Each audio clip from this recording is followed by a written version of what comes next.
I really couldn't tell you anymore. I couldn't tell you anymore because I haven't really been on the scene as like I used to be. I was like out there. I was every week something at least, 3 to 4 times a week. I was at Project Blowed in LA. I was, at all these different places, jam sessions and all that stuff. But all of that has stopped. I am no longer doing any of that. I actually went to a album release party last night for a friend who was very dope, and I feel like it's really courageous right now to really stand as a woman in hip hop because Right on. it's really hard. I feel like it's really hard to do music right now. Yeah. The music industry has changed so much that it's just not the same. It's the reward isn't the same. The input is a lot, but the reward is just so minimal. And you just gotta really love it. Definitely. You You gotta love too. We're gonna get all into it, ladies and gentlemen. My name is Nicholas Tanek. This is your Kinky Friends. I'm an author, a podcaster, a lover of kink and music. I'm an activist, journalist, whatever you want to call it. I'm a human being, but we are going to talk about kink. We're going to talk about the LA scene, and we're going to talk about hip hop. All these years doing this show, there's only a couple people that I really talk about hip hop with on the show, but this is one of them. So everybody out there, you better get down and you better bow down. it. Bow down. Show respect, utmost respect. This woman does not mess around. And what a magnificent force. Just in the kink community, in the hip hop world, in just life. Oh my God, I am so honored and thankful to have this person on my show. Once again, everything we talk about is consensual. We're adults. We're consenting adults. This is a lifestyle. Don't judge. Seriously, don't judge. That's why you're bitter, angry, alone, and probably going to be broke because you're a judgy jerk. You're a judgy asshole. I'm allergic to stupid people, so I don't want to deal with it. So this is for enlightened, kinky individuals. Everybody, please welcome magnificent goddess Aroya. How are you? I What is am going? good. How are you? How are I you? am, I am very well. So I'm going to ask this question to everybody. I asked it to you. What's inspiring? Oh, no, that's the wrong question. Oh no. What is inspiring you these days? These days, you know what? My subs are inspiring me. my my partner is inspiring me. My show, you know, Elevate and Dominate is really inspiring me to learn more and more about the scene. And I'm learning so much more about myself. I'm actually inspiring myself to keep going because it is getting hard these days. Believe me. Yeah. And I know you through a mutual friend of ours, Kayla. Oh Yeah. my God. Kayla's amazing. I love Kayla. Um, Venus and Bells, she started the dungeon Venus and Bells. But you Yeah. are involved with Venus and Bells. We're going to talk about your podcast and we're going to talk about everything. But Yes. I have to start off. I had to start the show off with giving a shout out to Venus and Bells and Kayla. Oh my God. Yes. That is a place where my style it was sculpted. I was inspired by Mistress BB and Mistress Kayla, and I have just learned so much. That is the place where I share my other side with people. Yeah. So, what would you say her mentoring style is like? Kayla's? Yes. Kayla's mentoring style is like she really gives you a lot of tools to learn. She shows you, exactly how to build yourself as a dom in the scene on Instagram, on Twitter. She does a great job of that. And she's also does really good with getting events together at Venus and Bells. So her style is to kind of like she'll give you the information, but she really wants you to dive in and learn on your own. And then when you have some things that you want to know, you just come to her and she can give you like a great amount of information and resources to keep you, in the scene and making sure that you're making the right decisions because there's so many things that can happen in that first year and they really helped me navigate this space and learn how to really touch my inner dom and then meet other people and show them exactly what my style is. Mm. So how did I'm very interested in how did you two meet? Like, what's the first meeting of you and Kayla together? I had my co-host Odessa Hmm. on the podcast. She was hosting a show with me. Our podcast was a fitness podcast at first, and I was so interested in what she was doing, and she was like, "Hey, you should come over to the studio. They're opening it up. We could probably shoot some episodes there." When we were first opening the podcast, and I said, I'll go over there, and it's just an intriguing spot. You know what I mean? It's like you go from outside to a whole new world when you walk through those doors. And I learned a lot there. It was a great place for us to shoot our podcast. We learned so many things and shared so many things. If you go back to like some of our first episodes, we had like a lot of newbies that were in kink that were starting with us who are now doing their own thing. And it was really a really great atmosphere, honestly. Venus and Bell. I mean, I've never been there, so I'm in Jersey, right? Okay. I had a liver transplant at the height of COVID. So a lot of your kinky friends was living vicariously through the podcast, through Hmm. people like Kayla, Venus and Bells, and seeing them doing the evolution, seeing them like getting down in the kink community and being successful at what they do. You know what I mean? Hmm. And Hmm. growing and evolving. And it is so cool to see that that's what inspired me to like keep going. Right. Hmm. All right. So then you meet Orpheus Black. Tell me about Orpheus Black. Oh, that kind of made my heart flutter when you said that. Meeting Orpheus was interesting because I had researched him online, and I was looking for the topic. I was looking at the topic conscious kink because I knew when I entered this industry that I wanted to stay conscious of what I was doing and make sure that I was helping people in the interim.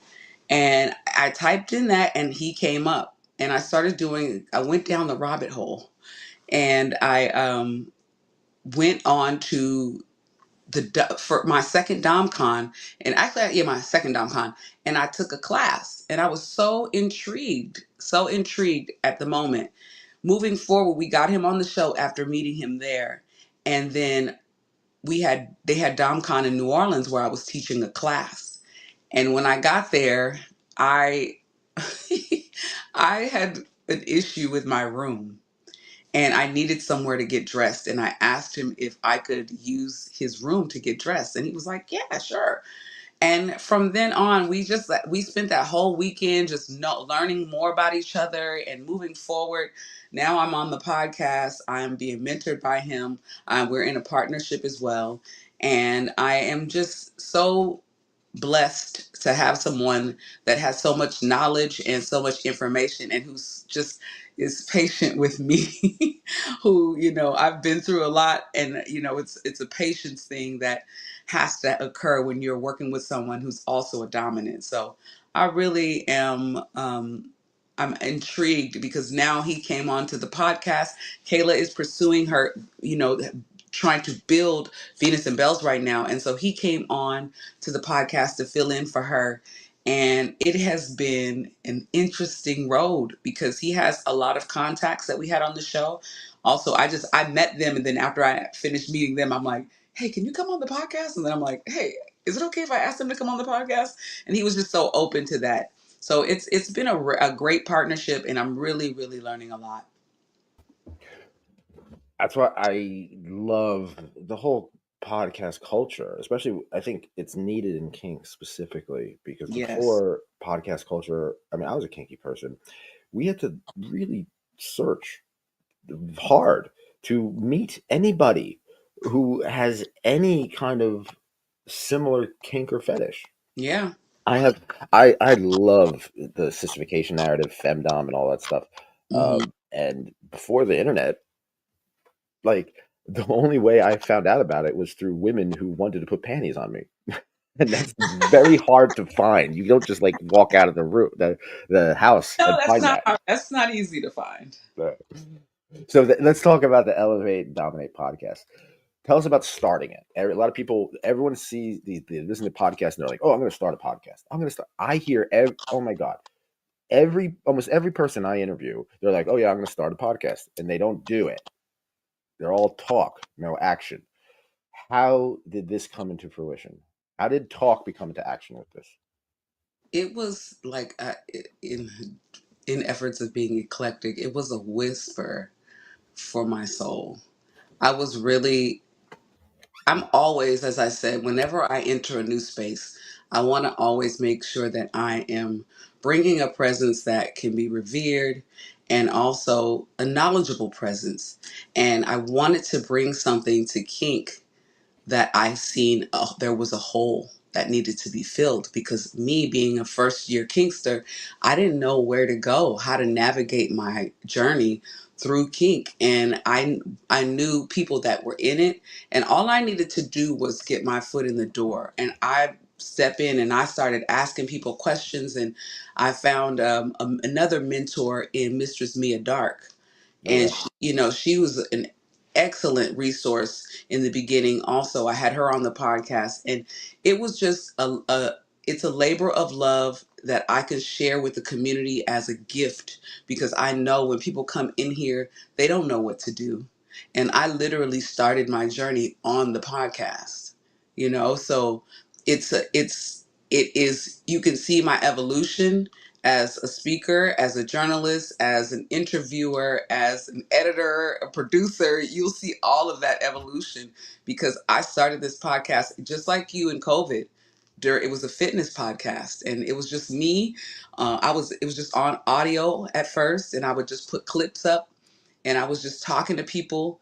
But now it has definitely transformed into such a resource for the kink community, as well as this year we're stepping into more festivals and going to more locations, and I'm going to be teaching again at DomCon. Hopefully we'll have a booth there where we can have on the street interviews and all of that stuff. So it's just growing, it's elevating, and it is definitely dominating my life right now. It is at the forefront of every thought.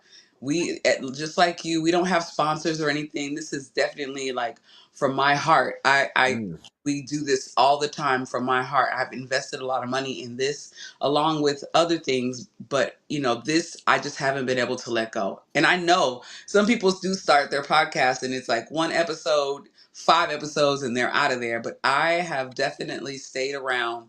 We are almost at 110 episodes. And those are the ones that I've posted. There's some that aren't even posted, Oh yeah, we got some lost ones too.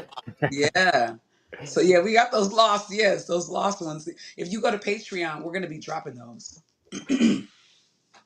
One thing about the podcasting has changed my life. I wrote this book called "The Coolest Way to Kill Yourself," right?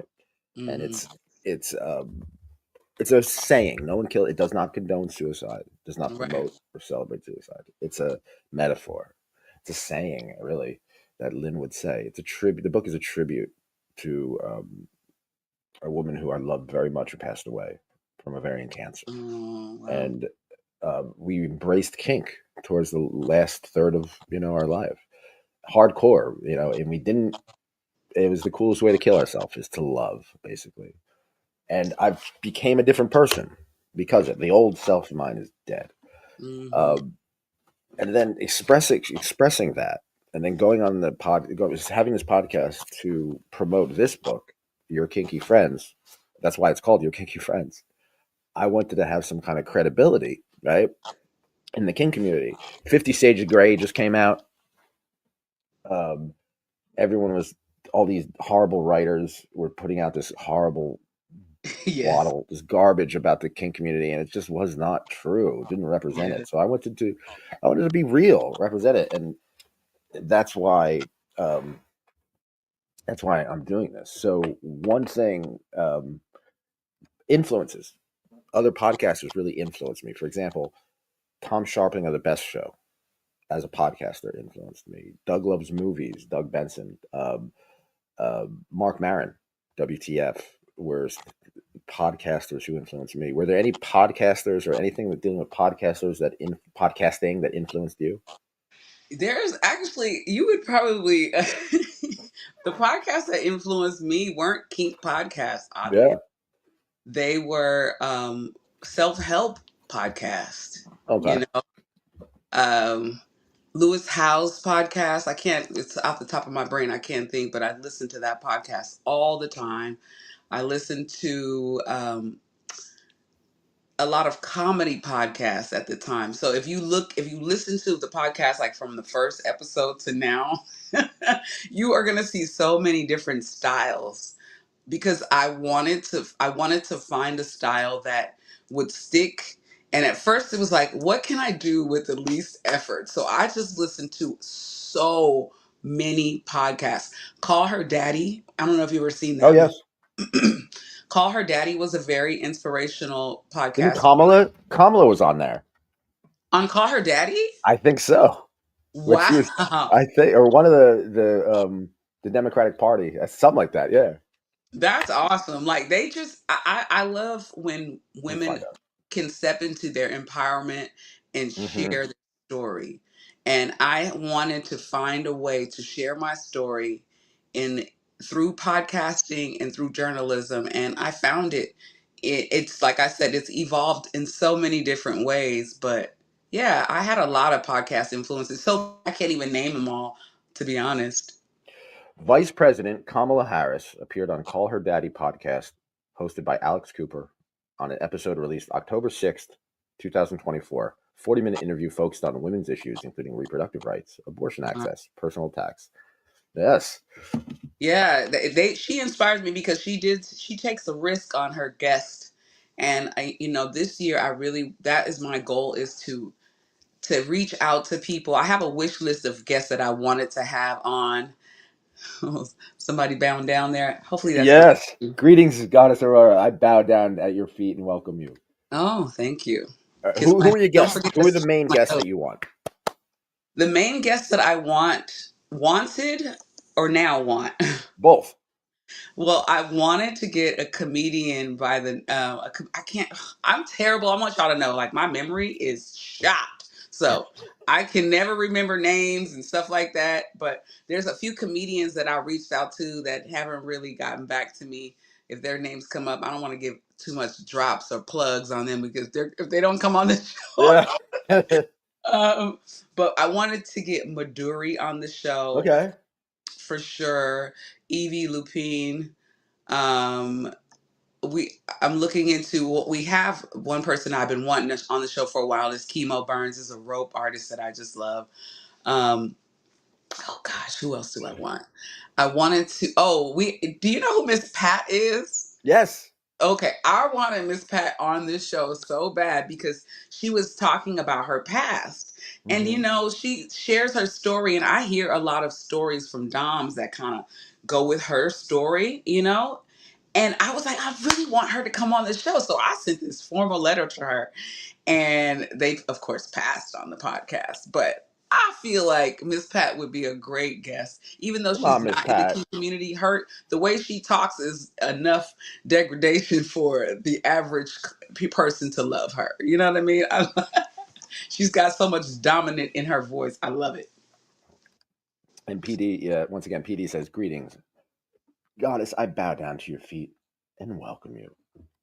Don't forget Stan to kiss Vladimir. my toes. What about your toes?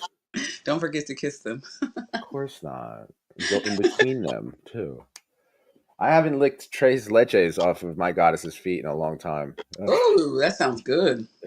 That Stan sounds. Vladimir has a question. If you could have any superpower, what would it be and how would you use it in your kinky life? Oh, mind. I would be a mind reader, which I feel like I am. My name outside of here is Oracle, so I am somewhat of a mind reader.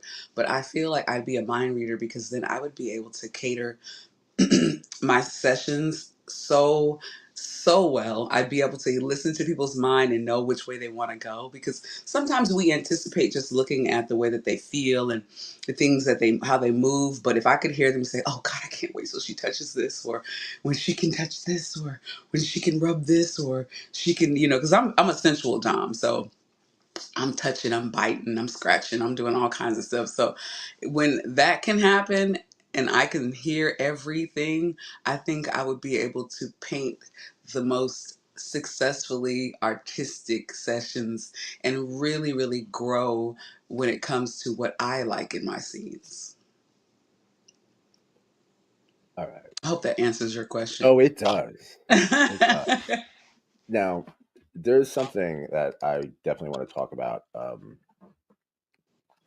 I grew up in New Jersey in the 90s. So, and in the 90s, when I was going to college, going to Rutgers, I was lost in the hip hop scene. Before that, I was also in the rave scene. So that's a lot of drugs, a lot of ecstasy, a lot of parties under the Whitestone Bridge, Bronx, Brooklyn, Evolution Vibe Tribe, NASA, Scotto. Shout out to Scotto from NASA. Wow. But that moved into stuff like D&D Studios, where Guru from Gangstar was and DJ Premier were making beats. And then I was started doing promotion. I was going to William Patterson, part of like the jazz program and PR and radio and stuff like that. And I just got involved in in Duck Down Records, Raucous Records, Mm, um, all that stuff.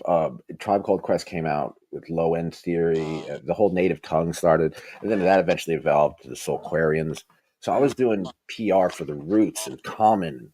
So I interviewed Guru, Common, and Erica Badu together. Erica Badu is finishing Common's sentences.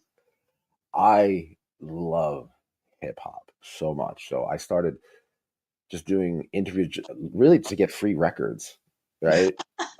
I Get can free identify with white that. label test presses and remixes and B-sides and acapella, weird remixes that not even in print anymore. Loved it. Loved the culture. Hmm. Loved the needle drop. Everything, the boom bap aspect of it to the five elements that KRS-One Hmm. talks about. I get involved in the kink community. I sober up. I had struggled with heroin, stuff like that, cocaine. Hmm. I sobered up, got my life together.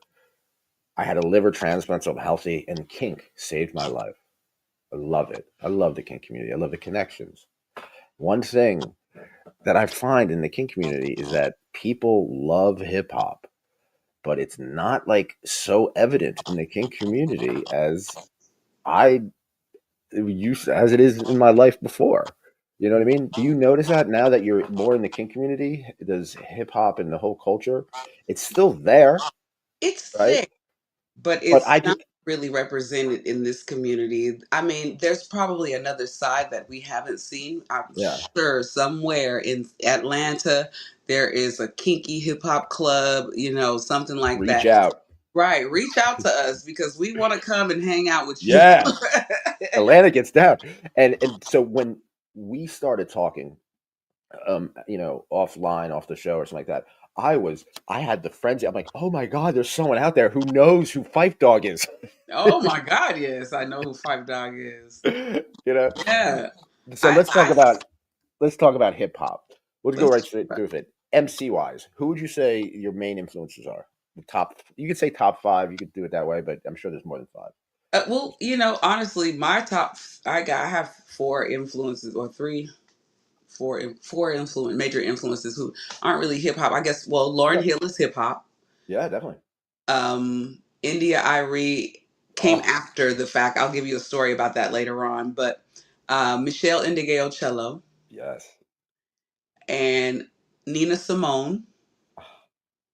And then there is a rapper by the name of Tab One. And no one really knows who Tab One is. He's from St. Louis.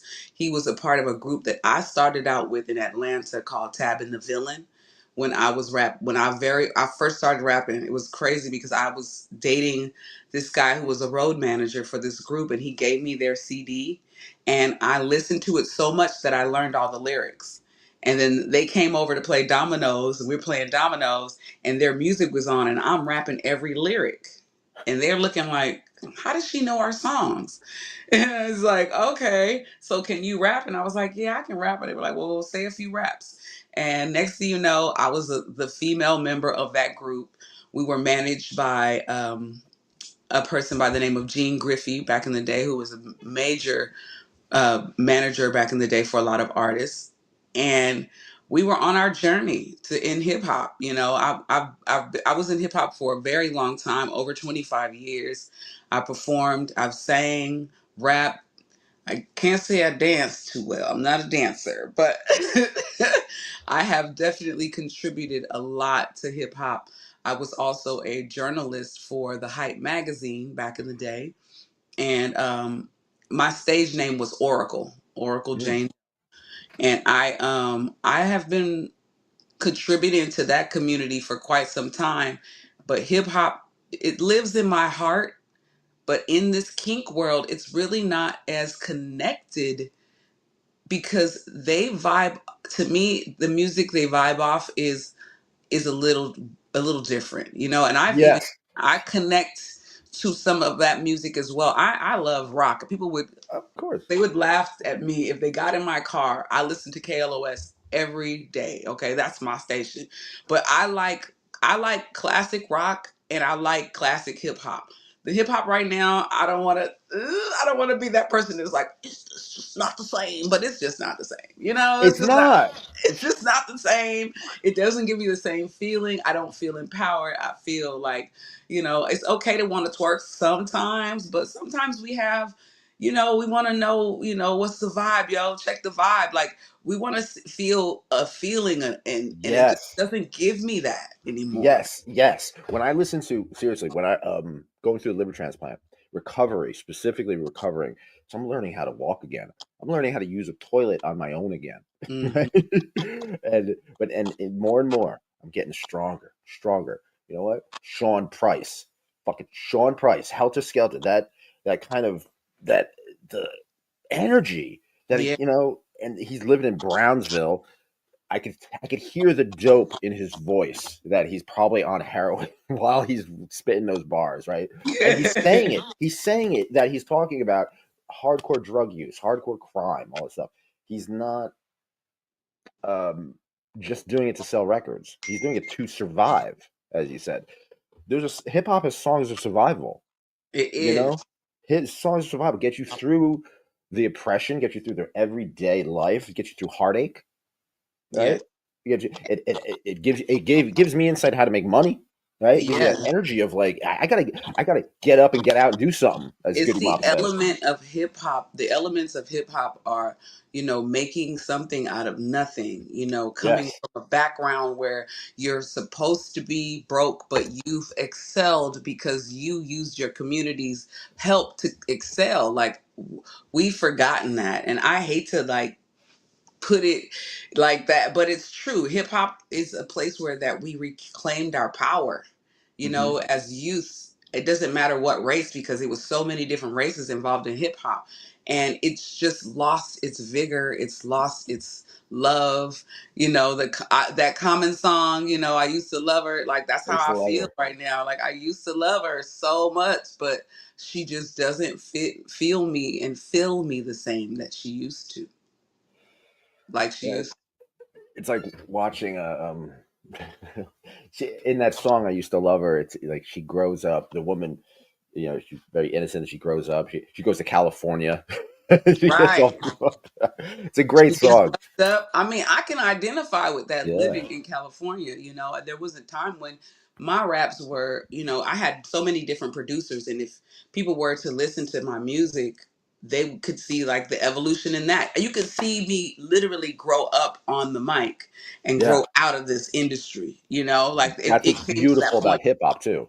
I think that with hip hop, especially the rawness of it, a Hmm. lot of songs, you know, some of them aren't even mixed right, but like there's mistakes on songs, and it's like because it's all trying to capture the moment. You know what I Right. mean? Spank Rock. I don't know if you know Spank Rock's in Baltimore. He goes he'd rather have a song in like the first two or three takes than you know and have it all messed up than overproduced because it captures Right. the feeling. Talking about production, you were talking about you have multiple production. production is a huge aspect in hip hop these days. Killer Mike on what's it, Run the Jewels, he goes, "Fuck what you rapping, who's producing you?" That's Right. real. That's real. So production influencers in the producers that really moved me: Jay Dilla, Hmm. Madlib, Beat Miners, DJ Premier, without a doubt, beat DJ Premier. Of course, you have the Uma with Q-Tip and all that. Ninth Wonder, he's been doing some amazing stuff. Ant from Atmosphere, but Domino from Hieroglyphics, all of that stuff. Who are some of the production influences that you had? Well, I'm gonna take it back a little bit because I started, and I don't know if you've ever heard of Project Blow, but it is Oh one. yeah. Okay, I was a member of. I was a not. I won't say I was a founding member of Project Blow. I was not, but after I joined in the late '90s, and I came on as a MC first, but then I was also a person that helped organize the every year we would have a anniversary show. So I was a part of that. I mentored under Badru. I mentored under AC Alone. I work with them. We started a full sisterhood called the System Crew, which was an all female. They used to call us the Poo-Tang Crew, like the Wu-Tang Crew, Hmm. because it was all females, and we had one of every style of MC that you would love, and AC Alone. If it wasn't for a mic check, you wouldn't have mic check at all. there I wouldn't have a check at all. Check it all. And Yeah, hit those Freestyle are my Fellowship. foundations. Project That Blow was whole my foundation. crew. That whole crew was amazing. I interviewed him. I interviewed Pigeon John. I interviewed a bunch of times. Oh yeah, me too. Yeah, definitely. The Amazing, and his stuff is still. I mean, I was listening to "Got a Good Feeling" a couple days ago. That album. I mean, I was listening to "Is Dating Your Sister." Pigeon John is dating your sister. Yeah, yeah. I loved all that stuff. Abstract Rude. Yeah, Hush. that was my brother. That's what I was going to go to. My founding producer was Fat Jack, and Fat Okay. Jack was the producer to Abstract Rude. Abstract Rude was like I was a part of that group. I was Mass Men. I was in that whole brotherhood and sisterhood, global flotations. I would go. This is what I would do. I bought a beat machine with a friend, and they didn't want to go with me. So what I would do was I would get on the bus every morning on Saturday and drive down and ride down to LA, and I would go to Global Flotations. Then I would leave there. I would go hit up CVE, and then I would go end up at Mass Men with Fat Jack and produce with him all night. And then moving forward, one of my favorite producers would be Day One. He was a brother who kind of Oh yeah. brought me back into the industry. I stepped out for a while, and probably about 3 years ago, he pulled me in to do this all female project that's actually out on in stores. And he's been a great influence. I also work with a brother by the name of Spontaneous Hmm. Spur of the Moment Music. He and I have created some jewels. And last year we decided, you know what, if we can't live or die with all this music, so he put out all the music that we did together last year, That's and beautiful. there's probably about 15, 20 songs online right now that you can just go hear that we worked on. Check them out. Oh my god. I was recently I did I found I'm cleaning out my old DVDs and I found a DVD that I did PR for a long time ago for Freestyle, The Art of Rhyme. It's a documentary and Mm. it has all about the good life Oh in yeah, yeah, and it has yeah, Project Load, AC Alone is in it, DJ Drez is in it, all of them. yeah. Those are all my people. That is my foundation. That is where I learned how to grip a mic and command a stage at Project Blow. And I want So to give a shout out to Ben and Chaos Network because he kept the lights on for Project Blow for so many years, and he's still keeping it on to this day. now stuff like that. I was in Jersey doing journalism, right? So I was writing for the Source and writing for MV Remix, Music Remedy, and just all these.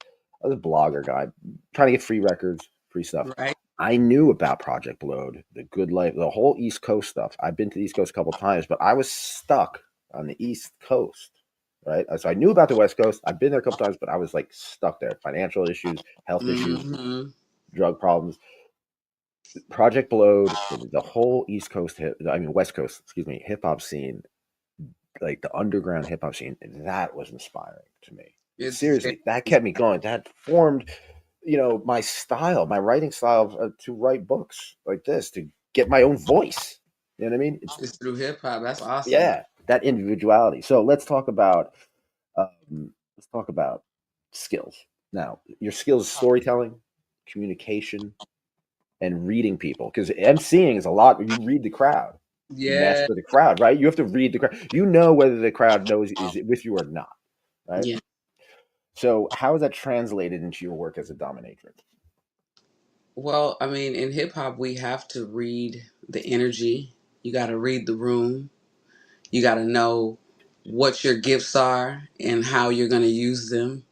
And it's literally the same thing. I think I'm also a fitness trainer, and it translates in that world as well. If I can intersect all of my skills in one room and know that, like, in this moment, I'm commanding, because from hip hop, I get that braggadocious flow, Yeah. that confidence. I got to have confidence when I'm stepping in the room in this outfit, and something like this. So there is so much that those two kind of intersect in. And it is about being powerful and dominant when you're on stage. When we're battling on a mic, there's an exchange, there's a power exchange there. So Yeah. it really does connect to kink in a way that people may not understand. And I think that's what makes me a better dominant when it comes to the moment of the scene, because I do have that style of improvisation that comes from being, a MC on stage. You have to improvise in these Hmm. scenes too. When you're crafting a great session for someone, you have to know when it's time to flog and when it's not, and when it's time to fold them over and spank them. Like, there's so many things, but also it is a mental game. And just like hip hop, we get into your brain. It's the same thing. And for me as a dominant, my style is not, I'm not really big on degradation or tearing people down. I love to empower my subs. Yes. That's my goal, is to have, I would love to be surrounded by a group of empowered submissives that know their place and know what their skills are, but that can work together and also build me up as well, so it, Yeah. it's a task, because I do have to throw some fish back. So many times I gotta throw them back, shit, because they start off so good, and that's just like hip hop. They start off Yeah. good rapping, and then when they fall off, it's like, pass the mic. I'm glad that you mentioned the thing about, like, you have to think in the moment. You have to improv. So Yeah. Del the Funky Homo Sapien from the Hmm. Hieroglyphics crew, and there's video of this too. I Hmm. think he has a DVD where his sound goes out in the middle of a set, and he's like in the zone. He's rocking it. I think he's doing Positive Contact from the Deltron 3030 album, and Hmm. and it just goes dead. He's like, wow, wow. What does he do? He gets on the mic and he starts rapping, and he gets the crowd going until they fix what's happening, and then the beat comes Hmm. on, and boom, the show's back on. That's symbolic of life, right? Yeah. That's the energy of hip hop. So with hip hop, there are a lot of times personas. MF Doom, right? Mm. MF Doom, he's MF Doom, but he was Zeb Love X, and then he also does Victor Vaughn, Mad Villain. Then you have all these other personas. Kanye West is now Ye, Old Right. Dirty Bastard, right? He's, Went from he's so ODB, many. Big J, Baby Jesus, and everything like that. Hmm. The King community has characters. A lot of people play a certain character, and they are the way they are in real life behind closed doors, but they go out to the dungeon. There's a persona, it's a character. Would you say, how do you approach the creativity in your sessions in building this persona? You know, I would definitely have to say the last couple months, I've really been able to connect with my persona a little bit more. Through mentorship with Orpheus, I've learned, how it is sorcery in a way that, what you're doing is really finding those areas in a person, and you're pulling the strings. It's like a beautiful song. Like, before you write a song, or before I used to write lyrics, I always wanted to find that thing that would make people go, okay.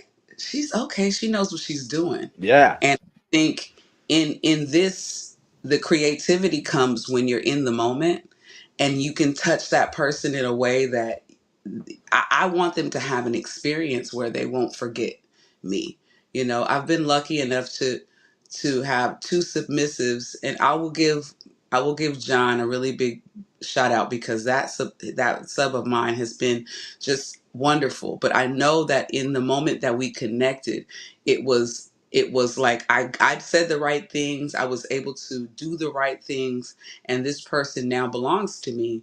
You know, the same thing with KT. You know, I was early on in my career as a dominant that I obtained him, and he has been just on and off, but definitely still a joy because it reminds me of the innocence that I had, and that I was still learning and still navigating the space, but I still am able to create a space where this person can be themselves.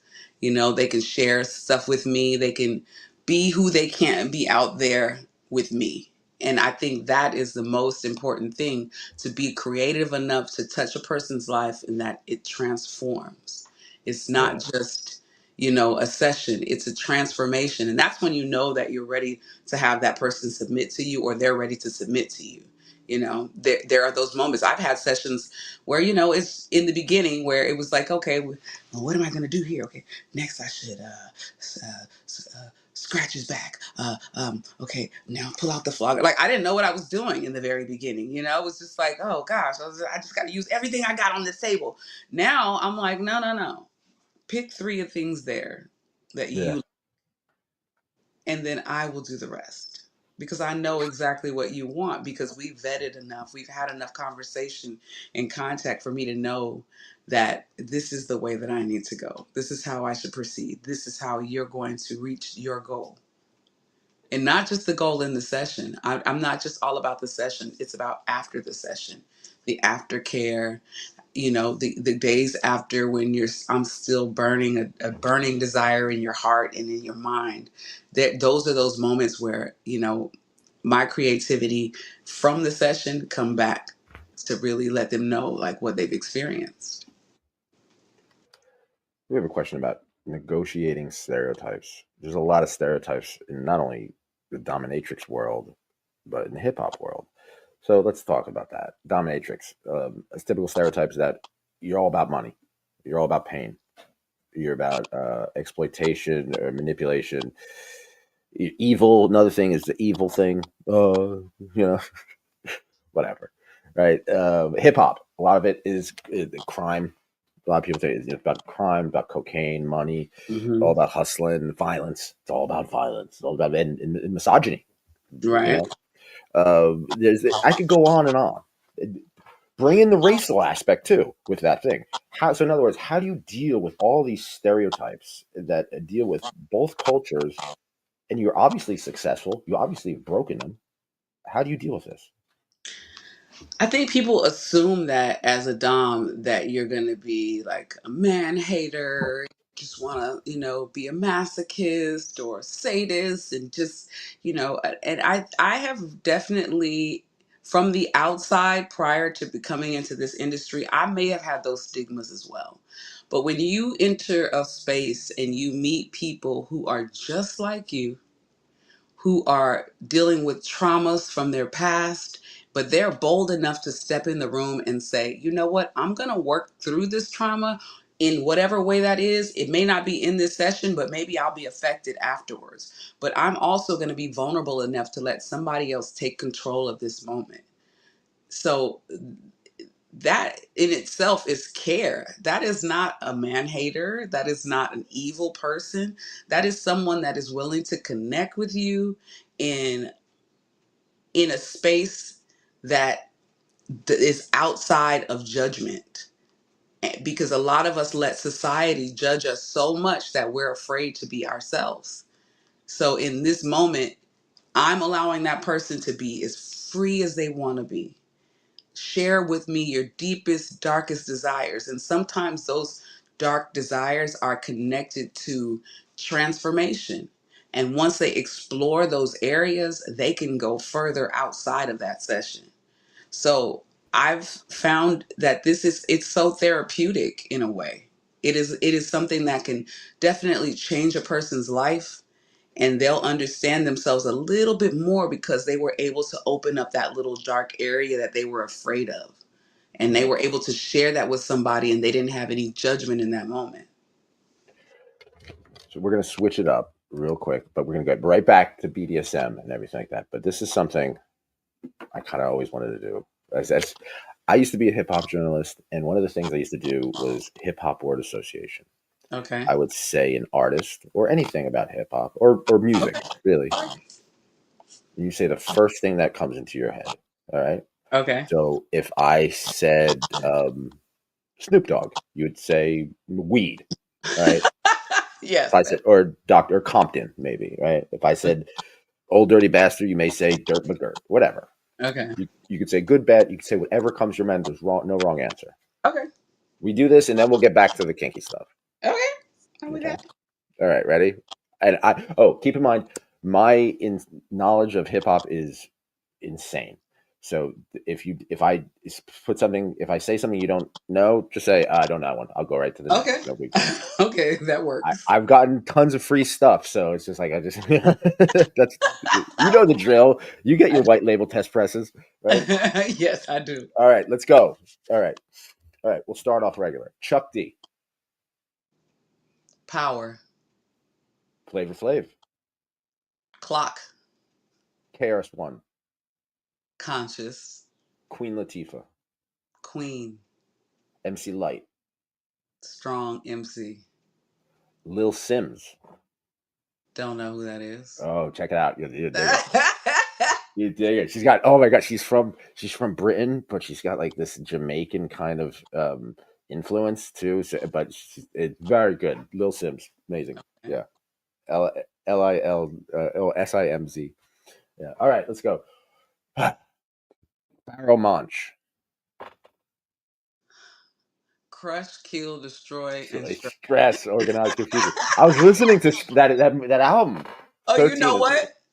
Just to let you know, Prince Poe is a very good friend of mine. Like a very good friend of mine. Back in the day, that when he would come out here to record or perform, he'd be over here cooking meals and hanging out with me and my kids. He is such a good friend of mine. shout out to Prince Poe. He's got a great album called the Slickness. He got a joint on there called the Bump Bump with Raekwon and Uh Lex huh. Records. Great album. A Pretty Black School. I interviewed him too when Pretty Yeah, Black came out. he's introduced me to some really big heavy hitters when he was out here. And I don't know if you know who Georgia Ann Muldrow is. Shout out Oh to her. yeah, He introduced me to her and Stones Throw Records with yeah. yeah. Yeah, her and her husband or ex-husband, and I tell you, they have been just such an influence in my. When I was in hip hop, I would always be. She was younger than me, but I was always asking her questions because she was just excelling so fast and doing a lot of the stuff that I wanted to do. And so I love having every now and then I'll just call her and we'll have a great conversation. She's a mystic. She's beautiful. She has some wonderful music done on Stones Throw Records. She did work Hmm. with Fat John, I believe, too, Yeah, uh, from the 5Ds. Another great force. All right, let's go. Let's Slum Village. real hip hop, Sean Price. realer hip hop. MF Doom. You know what? I'm gonna say in my kitchen. That might sound crazy, but in my kitchen because my child is an artist, and she painted a picture of MF Doom eating cereal, and it's in my kitchen, and I see it every Food. day. That's the So cover of Food. Yeah. in my kitchen. Nice. That totally tracks. That totally works. I think MF Doom, all caps, would be proud. Definitely. Yes, yes, I see Definitely. Oh, him. he's happy in heaven right now. All right. Fife Dog. Hip hop and hip hop interview. How Mm. about that? Gangstar. Inspiration, Oh, yeah. Artifacts. lyrical, Red Man. Punctuate. The Outsiders. The Outsiders. I'm not. I don't think I'm familiar. I All right. think I am, but I can't really recall. Think of like New Jersey. Eminem was involved with them for a while, but Okay, yeah, yeah, yeah, yeah, it's like yeah. Redman. If Redman got like grimier and more into Angel Dust. Okay. Loopy. How about that? All right, let's take it down south. Organized noise. Oh, production, supreme production, CeeLo Green. regal voice. Andre 3000. Ah, my future husband. Erica Badu. My future wife. No, I was playing. Dead Prez. Eclectic. I love her. Dead Prez. Um, Hip hop at its finest. I said that song hip hop still like it still resonates hard to this Still, day. Like it becomes like a timeless, as simple as like the beat is and everything like that. It's perfect, it's excellent. still every time I hear it. Guy who pops up in that video, Boots from the Coup. Oh, for the cool. Yeah, I know the cool. The Coup is pretty amazing. The cool. That's from Oakland, right? Or Oakland, yeah, yes. Speaking yes, the coat. So Oakland, yes. speaking of Oakland, let's go to deep into some abstract rude. My brother. AC Alone. My other brother. Freestyle Fellowship. My brothers, because I used to help their manager manage. I wasn't a manager for them, but I would help them set up their shows, all of their anniversaries, their videos, everything. So those are my like real brothers. There's a photo of me on stage with Micah Nine, Mike Most Nine. Def, um, oh god, other brothers from all the other brothers from Freestyle Fellowship, and it was another big one there. But there's a memorial picture of that, and also this is real hip hop right here. There's a photo of me. I was in the Wordsworth. I mean, I was in Oh the wow. Bright Battle when Eminem came down here. So there's a photo of me. I gotta find it and send it to you. But I'm in there with Eminem, Razzcast, Rascal. Juice, like all of these MCs. That is a monumental photo, and I was actually interviewed about that photo, about that battle, because that's the battle that they found him and that sent him to Dre when Eminem came here. So that is a monumental battle, and he lost to a brother from Project Blow named Otherwise. Oh He yeah. lost to him in that battle, and that is the day that they found him. So And shout out to Micah Nine, the album The Citrus District, very slept on. Yeah. I All love those Mike albums. Knight, yeah. All He those albums. he slept on, period. Yeah. Without a doubt. And the whole okay, so let's continue. Jurassic 5. Oh my god, you're just naming like all my friends. What would I say? You know what? Honestly, when I think of Jurassic 5, I think of my kids because when they were small, I would play their CD in the car, and my kids learned every word more than Yeah. I knew the words. So yeah, What's golden? Jurassic 5.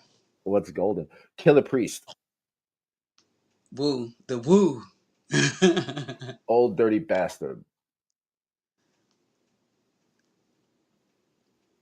The essence of rawness. Yeah.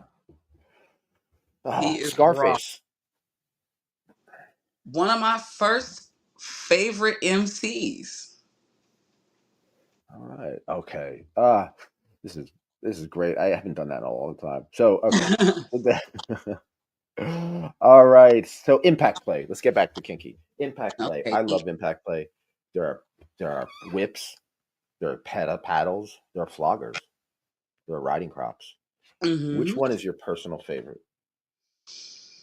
Mm, there are whips riders. There are. I would. This is gonna sound weird, Give me your hand. but it is my teeth and my nails. Okay. I like if it is the sessions that I like. If I feel the moment to bite you, I'm going to bite you, and I'm not going to bite your skin off, but I will bite you, and that is just one of the things. And I love to be sensual and scratch with my nails, so I keep them very nice so that you're not afraid of them scratching you. But I like to scratch, so those are two of my favorite things. But if it has to be an implement, a tool, I would say I'm learning the single tail, and that has happened to be one of my good little flick it at his friends. I really like the single tail. That is, love it. All right, we have a question. It's a little hard hitting. It's about racism in BDSM. So, in other words, how can white men come correct in BDSM culture? Now, I'm a white dude. I'm a white guy, right? I study history, right? A lot of my friends are black. I'm not an asshole. I know my history though, right? Seriously, I know I understand that racism is layered. It's Yeah. texture. It goes deep. Yes. It adds up, right? Little things add up. It's not, Hmm. So I personally think that people should just be conscious and be cool, like be open-minded, be calm, cool, open-minded to people. So what advice for they're like white guys listening to this, and they're like, they feel, I don't know how they feel, but they want to feel like they want to, their heart's in the right place, they want to do the right thing, they want to act right. So what's your advice? Okay. So, I feel this way. Don't approach people with a negative mindset. I am not into race play when it comes to kink. Um, but what I would say is approach any race, any woman with respect. Revere them. We are not just here for your pleasure. This is also partly our pleasure, but also we are in a moment where we're both being extremely vulnerable. And if you can identify with struggle, then you can identify with me as a black woman. If you can identify with pain, pleasure, you can identify me. And we're more alike than we are different. And I feel like, if people just realize that we are so much more alike, the only difference is I was closer to the sun. Okay. That's it. And racism does occur in this industry. And I've experienced it. I've been at the studio and the guys come in and there'll be two black girls there and they would be only two on the shift at the time and I want someone else. Like, and I can always tell in their eyes. Well, and I understand that's your preference. That's your preference. Hmm. There's going to be racism wherever we go. I don't have to shine a light on it every time. Not unless it's affecting me or my people in that moment, but I'm not going to just assume that everyone is racist, just like they can't assume that I like them. We both, you know what I mean? It's like racism is going to be wherever you go, but if we're constantly living with that negative energy and having that negative, then you're going to bring it too. And I've Yeah. been blessed to say that I haven't had anything negative or mainly racist happen. I've had certain incidents, but I've had such loving conversation and exchange with different white men, black men, Indian, Asian. Like I have a plethora of different types of people that enter that studio and that I share time with. And so it doesn't benefit me financially to be racist at No, all. no. What's You know what I interesting mean? about the kink community, though, the BDSM community as a whole, at least nowadays, the goal of it is to accept all races and all Right. cultures, and celebrate all, like this is wonderful that you're different. This is Exactly. fucking great. Exactly. Let's all get together and Right. celebrate. We're marginalized. There are so many different things. There's so many types of people. This is a place where you should be able to come and Yeah. be your freest self. Because Now, out there outside of this, people are going to judge you. They're going to have all these different types of demands they're placing on your life when you're the one living your life. And Yeah. I heard a quote the other day, and I was going to say it, but I don't want it to seem like it came from me. But I have had more days behind me than I have in front of me. So I'm not going to live the rest of my life wondering or caring about what somebody else thinks about my race or what you know what I mean? Yeah. I'm going to live my life authentically. Now, do you get people fetishizing Black culture, like just like seriously? And how does that make you feel?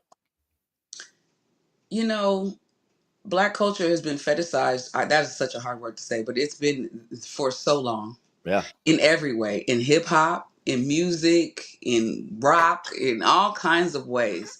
We are awesome. We got a little bit more seasoning. I can understand it. You know what I mean? Yeah.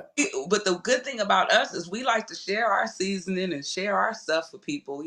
We're not hoarding it, or hey, go ahead, take the season. Just don't say that you started it. You know what I Yeah. mean? Give me some credit for everything that I've done in this industry, Don't and what Elvis the we've done. culture.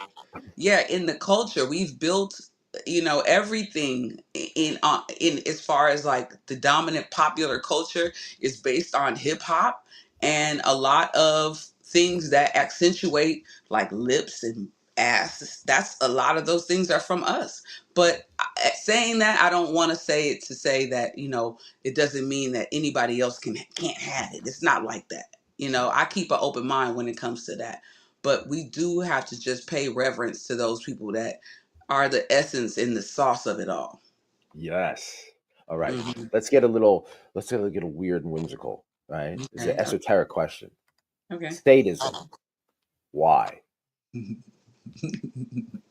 Because I want to. That's a good answer. Good answer. As my All right. wings come out, because I want to. So, what was the last time you were very impressed by sadism, either yours or someone else's?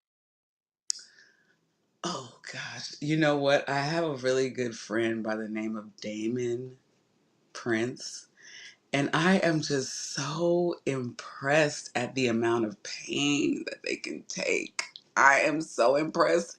And it makes me want to be more of a sadist, because it's beautiful. The exhibition of it all is so beautiful to me. I'm like, I want to, can I stick needles in you, please? I don't know. It's just, lately, I remember in the beginning I was like, ew, blood, oh, gross. Ugh, ugh. Now I'm like, yes, bring it on. I love it. So yes, this I was so impressed because number one, they love latex, they love rope, they love needles, they love all the things that just are just so taboo, but Yeah. they make them look like art. It is an art. It is straight up. It is It an is an art. art. It takes It is an time, art. energy, imagination. You It know, is. It and not only is. that, a connection with another person to make that art too.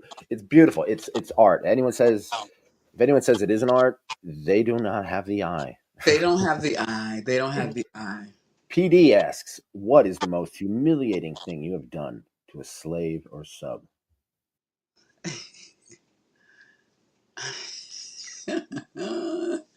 Oh gosh, humiliating.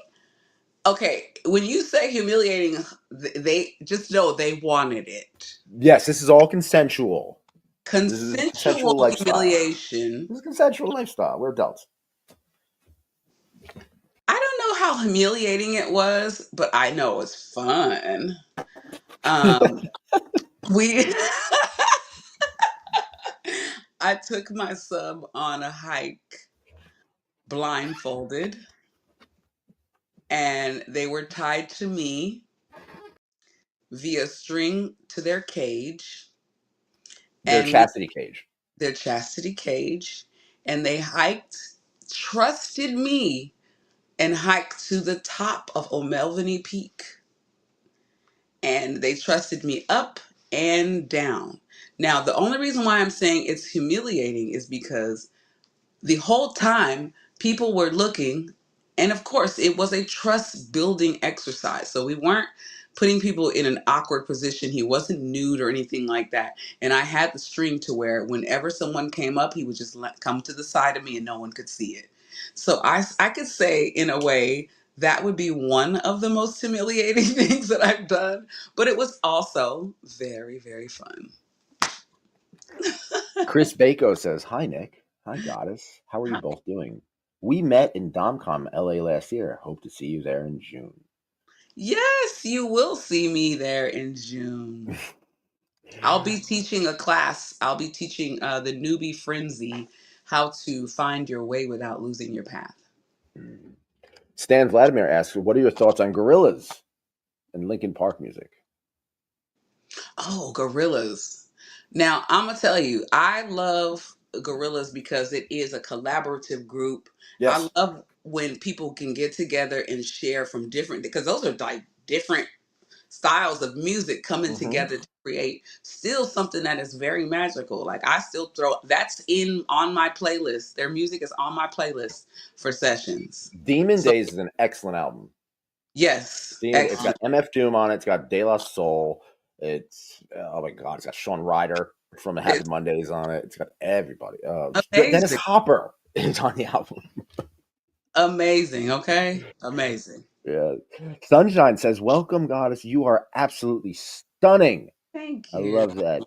You are a sensual dom. So happy to have you on. And your voice is melodic." Yeah. Thank you. And she has a That's question. oh yeah, to throw that in there that I'm starting a series on the April 29th. It's going to be on available on podcast networks, and it's called Magical Surrender. It's written by a female, I'm sorry, by a presenter. I'm not really sure because it's author. So an author by the name of MK Noir, and we have collaborated to come up with these four characters who are very sensual, but it's narrated by me, and the music is composed by me. And I'm going to be using my sensual voice. We're going to start off with audio only, so it's going to be very hypnotic. It's going to be very soothing, and hopefully you guys will be able to tune in once a week to hear that. That sounds awesome. That sounds amazing. Yes, Sunshine asks, "Do you think being able to command the mic helped you build your confidence to be able to express and command your dominance?" I do. I really, really do. I think the confidence that it takes to step on a stage among a bunch of people that you don't know. My motto was 10 or 10,000. So Yeah. I've been in front of 10, I've been in front of 30,000 actually. And the the amount of skill that it takes to stand in front of those people and share your story, share your voice, and share your heart, yeah, for sure. It has helped me build my confidence. I've also, I don't know if you guys can see this back here, but I am also a member of Toastmasters. So I love to speak. I have so many layers, but I am a speaker and I work with Toastmasters as well. It's a wonderful feeling. Like Rakim has a song called Microphone Feed. And Mhm. I get it. Being performing, having that power on the mic and having the crowd or just some one person in the palm of your hand, right? Mhm. Through a microphone, through the power of your voice, I can see how that can translate to a session. Because I'm a switch. So when you're a switch, I mean, it is a performance. You're in Yeah. a role, right? And I feel like it's like being on the mic, because you have an Yeah. audience, you have the person, either your dom or your sub. It's a wild experience. So thank you for that. I switch as Uh, well in my relationship. So yeah, for sure. I can understand that. I am a little sweet little girl when I need to be, you know what I mean? So I can definitely understand the balance of it all. yeah. Okay. Let's get back to the questions. All right. What was the last dream you remember? Ooh. The last dream I remember, it was a weird dream though. It was so weird. It was me. I was driving on this like tropical island road to this big house where I kept coming back to this house for quite some time. And particularly this day, I went into the house and there was a man sitting at the island cutting fruit or something with his hands down. But when he looked up, he had no face. Yeah. Oh, no face. The no face dream. The no face No bartender dream. face. Yeah, no face in a tropical place. You know, That does happen. it happens. All right. Wait, there's some different fetishes. Cuckolding is a main fetish that a lot of men seem to be digging these days. Um, why do you think that is? A lot of the doms, a lot of my friends, some of my male friends are like, I really like, they're really digging it. They're asking me questions about it and stuff like that. Why do you think it's getting more popular these days You specifically? know, I recently had someone send me a letter. Sometimes I think that's the fetish. They sent me a long letter. I mean, it is the fetish. We know this, but they sent me a long letter about having their wife not being having fun with them in bed. And then she chose the porn that they would watch, and the porn that she chose would have a wife getting screwed or fondled in front of her husband, and it would turn her on, but then initially it started to turn them on. And I realized the fascination of seeing your partner be in a moment that is vulnerable, that usually you would catch them, or it'd be, taboo for them to be cheating or anything like that. It's arousing to see the pleasure in your partner, and I feel like Yeah. it, it's that's a different type of arousal, because you definitely have to have compersion, and you have to be able to be, have a good foundation with that person, because could you just imagine your wife or your husband just getting fucked like they've never been? I hope I can say this, but like You like can. they've never been done before, and you're like, damn it, I couldn't do that, and it makes you upset. Like, that would suck. I So had to. So when I like, it's in this book, The Coolest Way. But Lynn, right? We were switches. So there were times she would put me in a French maid outfit, lock me in chastity and stuff like that. I'd have to clean the house. But like sometimes, like she would just switch and she would find another woman to me to be with in front of her. So Lynn would be in the corner while I was with another woman. And I would have to literally be insulting. It wasn't my idea either. I would have to be like, this woman is a better lover than you. Her tits are better than you. She's a better kisser. Look at her ass. It's so much better. Like, oh so, my gosh. and Lynn would be in the corner masturbating. Sometimes the woman would make me come on Lynn's face, Oh wow. right? And they point, and they both of us point, laugh. What a slut! She's pathetic slut. And this is something. This is all orchestrated by her, Mm-hmm. by Lynn. This is all she wanted. It's and she tried to explain it to me like she wanted to be a part of it in some way. Even her not being, it's a form of attention being Yeah. ignored in a way. It's hot. Um, It's hot. It's well, let's talk about sissification. Sissification and cuckolding, you know, they're not mutually exclusive, but they do kind of go hand in hand. hmm Throughout the years, or just have your attitude towards sissification changed, I've especially al- since you started? I've always had a good attitude towards sissification. I I am the girl in high school that's like, you want to do a makeover? Let's do it. So it was right up my alley. My first sissification session, I was so excited.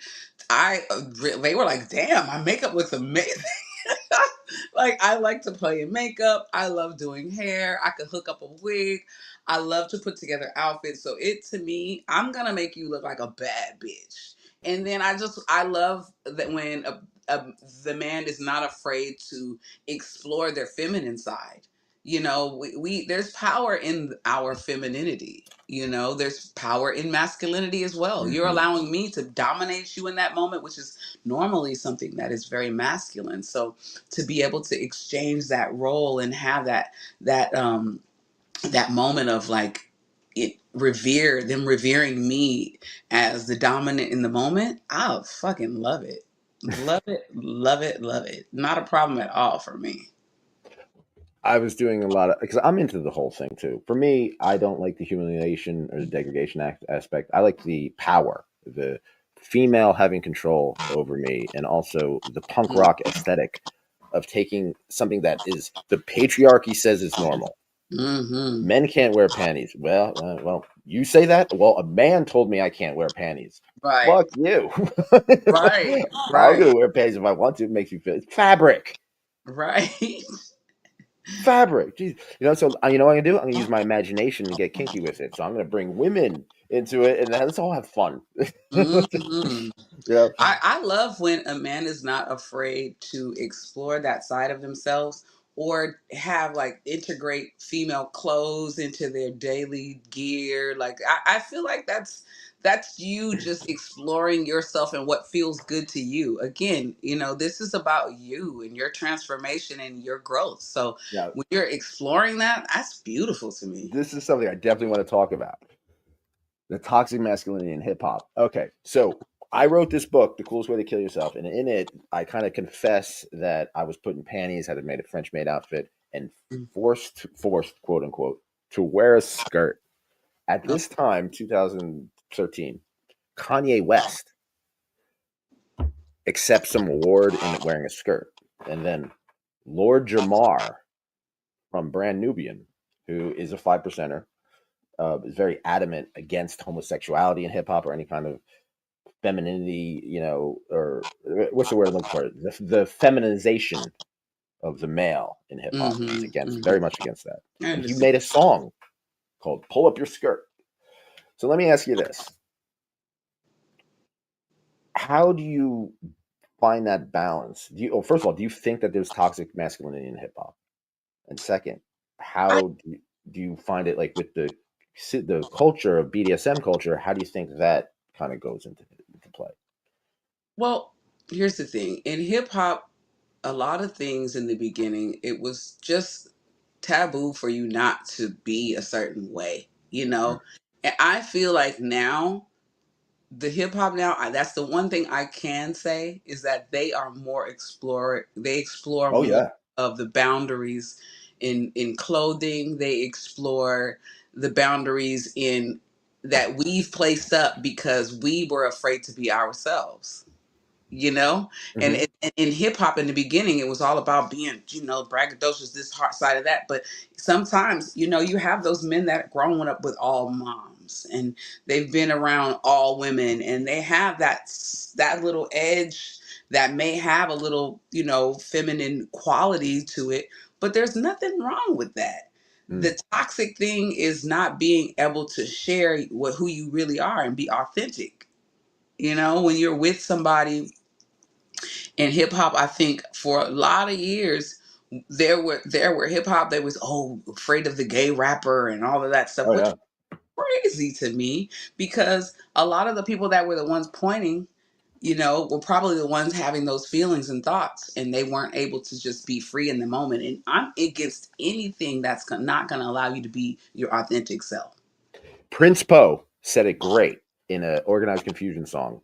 Many men say they're masculine but sport garters. True, It's totally true. true. It's true, and and it's been so many things that I've seen throughout hip hop, and I'm like, wow, all that Mm. time it was just you hiding who you truly were. Like, I don't want to get into too many other artists, and put anybody on front, but there have been so many MCs that have, I'm sure, wanted to share that side of them, but they never have. And then you have a Nas X come out, and he's like, "Hey, I'm just going to be who I am." And look how the world embraced this person Yeah. because they were available and they were present, and they said, "Look, I'm going to live out my dream." And no matter if you like it or not, you have to respect the fact that this person wasn't afraid to share who they truly are. Yeah. That's and the beauty, I think, the beauty of hip hop is that although it is a group thing, a culture Hmm. thing, it celebrates individuality. Yes. at the point because it's one mic, right? Right. It's It's you yeah, you against the world, really. yeah, yeah. Oh man. Okay. So before I know I have to ask this. Someone asked me to ask this. What's your opinion of the whole Diddy situation? And not only has it affected hip hop, but has it affected BDSM culture? Okay. I don't want to make any statements about the Diddy situation because I am just not for tearing people down when they're Of going course. through a bad situation. So I will just plead the fifth on any Diddy things. But as far as BDSM and Diddy, I feel like, as I said before, this is another case where a person, if instead of just in the beginning being themselves, they weren't able to just say who they were and be who they are, put it in a place where it had to be behind closed doors. But eventually, it was the light was going to show. So it transferring into BDSM, I think, it made it a little more a place where they're like, oh, that's kind of freak stuff, or that's freaky shit, or um, that's some Diddy shit. I've heard that so many times, like on friends who find out that I'm in the kink community. Oh, you on that Diddy shit? Or Nah. I've even had a family member say some shit to me like that. Someone said it And to I'm me like, too. no, I'm not on that Diddy shit. I don't know what the fuck does that mean. And like, if you're talking about somebody that's kinky or empowered, yeah, I'm on that shit. You know what I mean? I'm Mhm. vulnerable enough to say, hey, yeah, I'm into it. My family knows, my friends know, so I'm not gonna say that, but he wasn't able to be himself. Imagine if he would have just came out as with the baby oil on stage. Yeah. You know what I'm saying? If he would have had the Like baby oil full on Eric stage and Andre. said, "This is me." Right. This is me. I like baby oil. I like this. I like these type of things. I like this. I like both sexes and everything. If he was to just say that in the beginning, who knows where he would be right now. Yeah. Now, I don't condone anything that has to do with children or any underage people sexually, any trafficking. I do not condone any of that. But I don't know the facts. So Mm. All that right, be. let's move on. Kate West question. She has a question. Kate West. Why are men so obsessed with their own assholes? Oh, now that question is hilarious. Obsessed with their own assholes. Now I haven't really, I haven't really met too many men that are obsessed with their assholes. I've I think met more men like that are afraid. metaphorically, emotionally, not necessarily like just playing with it and looking at it, but just like, you know, spiritually, spiritually obsessed with your own asshole. Spiritually, I would just say this. I've definitely have a better take on like assholes and pegging and milking and all of that stuff. I have a whole nother outlook on it. I'm not sure why they're obsessed with their assholes, but I think they need to be a little more obsessed with cleaning them better. Yeah. Oh my How god. about that? Well, yeah. Oh my. One thing. I'll say this: the kink community made me hygienic, much more hygienic. I've always been Oh hygienic. yeah. I've always been hygienic. I always say I never smelled bad. I smell good. I don't know why. Maybe because I wash all the Yeah, you time. clean with the towel and but stuff. Okay. but I gotta admit, it does. It like opens up your senses and it opens up to other people. Be like, you need to wash your ass. Yeah, you might need to be taking care of that and paying attention to that a little bit more. Because if you're in a scene and something opens up and it's your asshole smelling like that, then we have an issue here. Yeah, that could ruin your whole day. It can ruin your whole month. Okay. The whole day. All right, duo doms. Now you're in Venus and Bells. This is what's become a legendary spot in America in the BDSM world. I mean, it's a magnificent location. It's got a mythological thing. People all over the world know this place. You do double doms at Venus and Bells. Is that true? Yes, we Please. do. I What are the key elements of enjoy. making it double teaming us? Okay, so I feel like it's wonderful. Okay, let me start with the bad thing that happened. So the first time I Okay. had a session with a dom, It was my close friend, and then my best one was with her as well. Our first one, we didn't have any communication. Her and I didn't negotiate. Okay, there's the balloons. We didn't negotiate first, and the person, we didn't negotiate with the person as well. So that was the wrong thing. Negotiation between the DOMs and having an understanding and a mutual style of training or sessioning with the client is important. If you know what that client wants up front, and you're like, sometimes you'll have another dom schedule the session and you'll just come in with them, but they know that your skills go along with the session. I enjoyed with the second session with Odessa because we understand how to bounce off each other and make the session fun and engaging and memorable, and still tag team each other and take a moment and like allow me to be creative and allow that other person to be creative in the moment, because something might change right then and there. You don't want to have a script if things are going to happen, but if you know that this person knows how to, like, I know Odessa, she knows how to slide under a person, she knows how to tie the balls and run across the room while I flick the string like a guitar or something like that. Like, working together, it's great. I've also had really good sessions with Cinder, Lady Cinder over at Venus and Bells. She just knows what she's doing, and she's more of a sadist than I am, and she has taught me a lot. I've actually learned a few things with her, like needle play and some other things. So yeah, it's always very interesting. If you have the chance to have a double dom session, I really think you should do it. Especially if you do it with like a sensual dom and more of a sadist dom or a masochist. Ooh, you will have the best of both worlds, and you will leave that session with so much to remember. Is now in Venus and Bells. I had this. I'm always thinking of shows. I want to start a television network, you know. So I just keep one in my head, and right. But I had this image, this idea for the show at Venus and Bells, which is basically like the room where all the DOMs meet before and after sessions, and it's just that. So you don't need the podcast doesn't have to be the session itself. It doesn't. It's just literally that section, that energy, and that like of the DOMs. Just so you never know who's you're gonna see, right? You never know you're gonna bump into sometimes unless you really pay attention to the schedule and stuff like that. Hmm. I just think it'd be an interesting show. Yeah, I think it would be interesting too. But you know what's funny is, because the way that we work at Venus and Bells, yeah, everyone is the clock. Like, you sometimes won't be in there when there's other doms unless there's a party. yeah. So you would have a lot of single shots and people like sitting in there talking and possibly just getting themselves prepared for the session.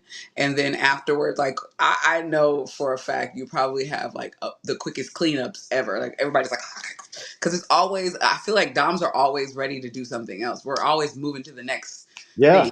You know what I mean? On So to it's the like, next. okay, I'm in here, I'm getting ready. And the next thing is like, okay, gotta grab my shit, gotta go to the next thing. Yeah. Because, it's how it All right. is. Chastity. Ooh, Silicone, plastic, or metal? metal. Silicone, or I like, well, my sub has, I think, silicone right now. What is that one? Device? Yeah. That You get might be 10% all with offer code YKF at what company is that? lockedinlust.com. What is it? It's a chastity device. I am sponsored by lockedinlust.com. You can get a chastity device, metal or plastic or silicone. It's that Locked in Lust. Oh, nice. Lockedinlust.com. Offer code YKF. Yes. Okay. I think my sub has not plastic but silicone, and it seems to be working pretty well because it's comfortable and they're able to clean it. But we have a great system because I have the key here and they have a key, and that we have this like igloo home machine, and the igloo home machine is a key holder, like, you put it outside of your house, but this is a digital one. So whenever they need to clean, they have to ask, and they're able to open the key, and I open it for them from here via Bluetooth, and it can see exactly when they close it. So, and they have like an hour's time to either play around, clean up. We do a once a week cleanup because you can wear it and still pee and everything. But I'm just, please keep it clean. Keep all your little Keep it areas clean. clean. Yeah, so I allow them to go in there and clean it out on their own once a week. Okay, speaking of being hygienic and clean, chastity, Venus and Bells has a medical playroom. What are your thoughts on medical play? Stan Vladimir asks, what are your thoughts on medical play? And which role do you prefer? The naughty nurse, the evil doctor, or the crazy surgeon? Ooh. My thoughts on medical play are this: I enjoy medical play. I love being a little naughty nurse. I actually have some clips on my clip for sale and my, what other one? Clips for sale and, oh, my loyal fans, where I am the naughty nurse. And it's actually a chastity video too, because the person was in chastity for a month and it ended up being a year and then it ended up being 2 years and, forever now.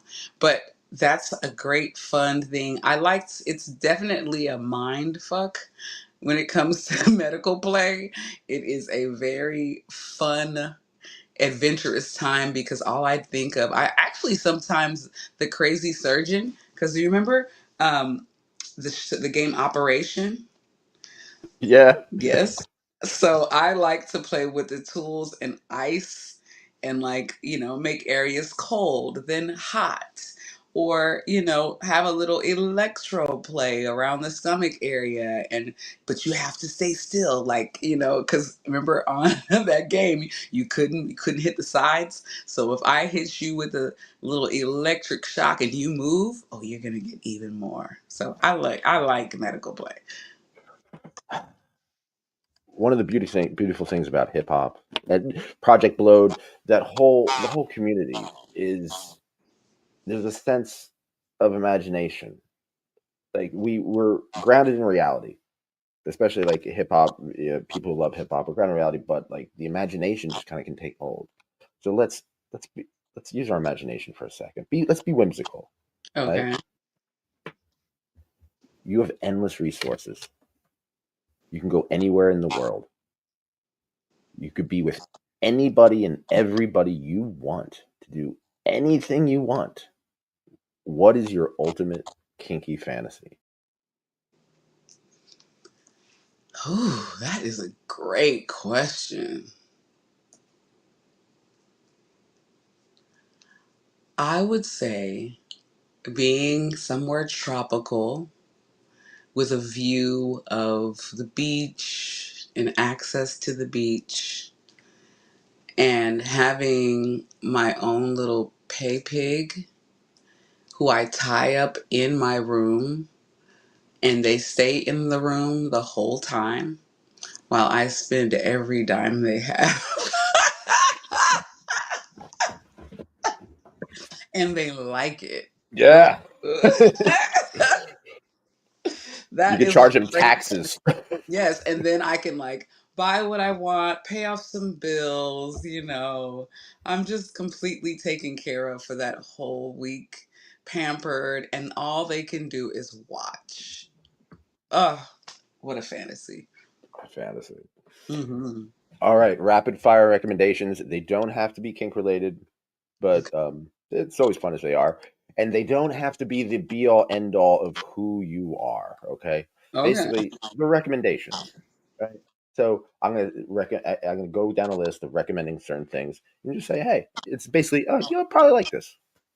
Right? I like it too. You probably like it. Doesn't have to be your signature thing that Okay. defines you as a person. All right. Laid back. All right. Recommend a movie. Hmm. Oh, I was recently in a movie, and I'm gonna recommend it. Now, it's not that great, but I'm in it, so I'm gonna recommend it. It's called F is for Friendship, and it's available on UGG Network. And it is a thriller about four people who have a mutual friend who they thought was their friend, who takes them to a place and tries to kill them. Oh no. All right. I'm gonna check that out. Definitely. F is for Friendship. Just for friendship. Recommend a song. Hmm.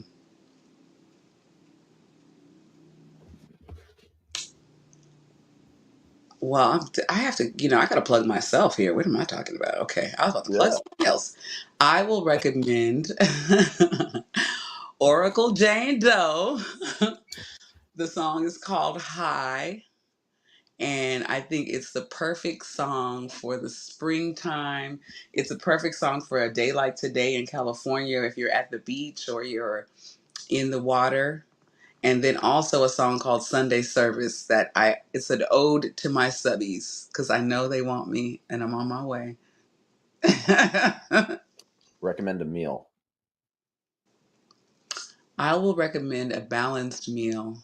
I am Mm. not vegan, so I would say a New York strip steak, some asparagus, and some bomb ass garlic potatoes. Now, of course, this is not the healthiest of meals, but it is very tasty because I like sauces and I think it's going to give you what you need as far as, you know, Satisfaction. satisfaction. Yeah. Recommend art, any medium, living or dead, artist, art, just art. You know, again, I was going to plug my family, but I'm going to recognize Pharrell Williams at this time. Oh yeah, yeah.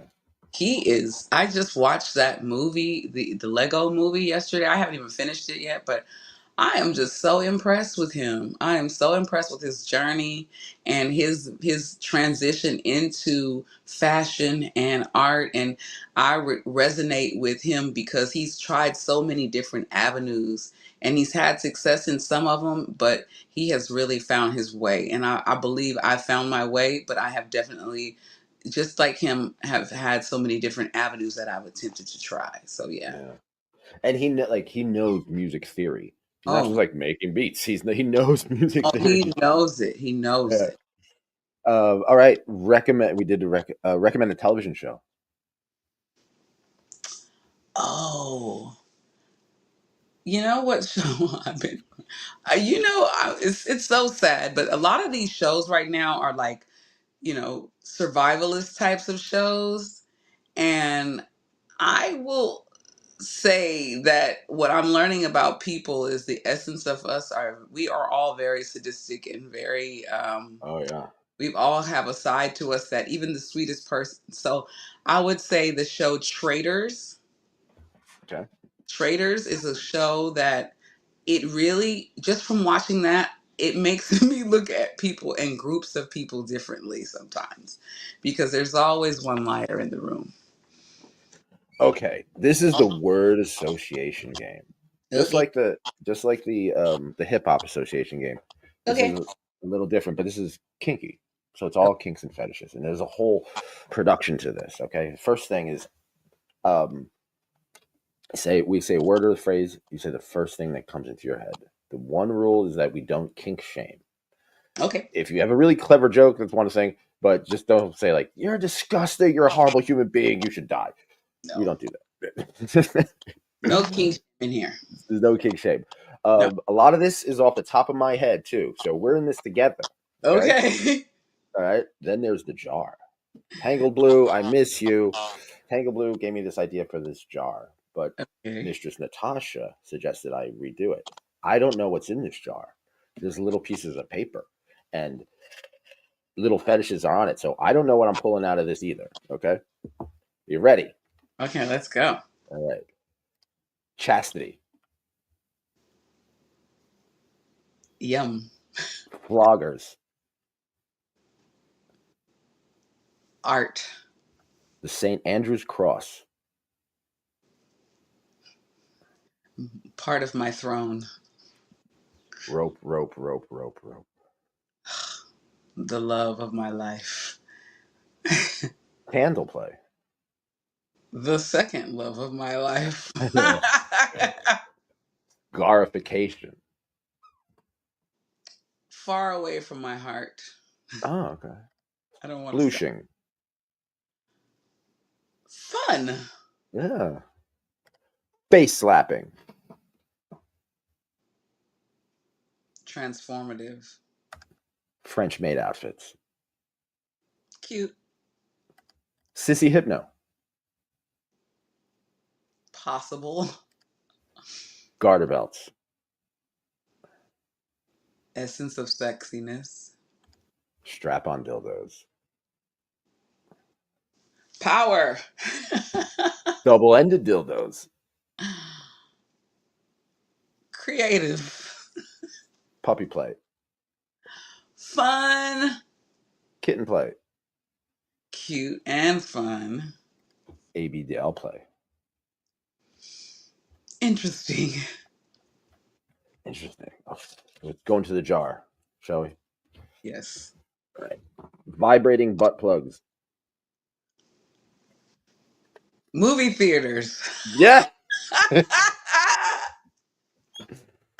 And what movie comes to mind?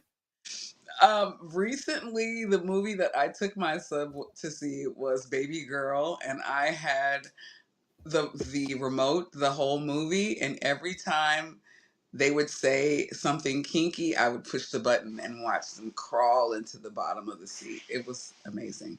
And the whole movie is a kinky movie. It's a BS movie. I know. How was the movie? I'm curious about that movie. I got to see it again. I had so much fun pushing the button. I got to see it again. It was interesting. All right, back to the jar. Breeding. I haven't. I'm new to that one. Very new. I'm new to that. Okay. Interesting. Oh, politics. Should not be in this. I don't want to mention any names, but I have a dom friend. She's a dominatrix, and she has this one client who just comes in and just starts talking about. He doesn't want anything. All he wants to talk about is Hillary Clinton and how like Hillary Clinton's evil, and she had to literally turn him away because she's like, I can't even just take it anymore because Oh my God. like I can't. I don't want to your money. You pay to Right? listen to You're you. burning my ears. Like, I don't want to hear about politics in my sacred space. I'm good. Do not bring All that right, shit my way. right on. All right, milking machines.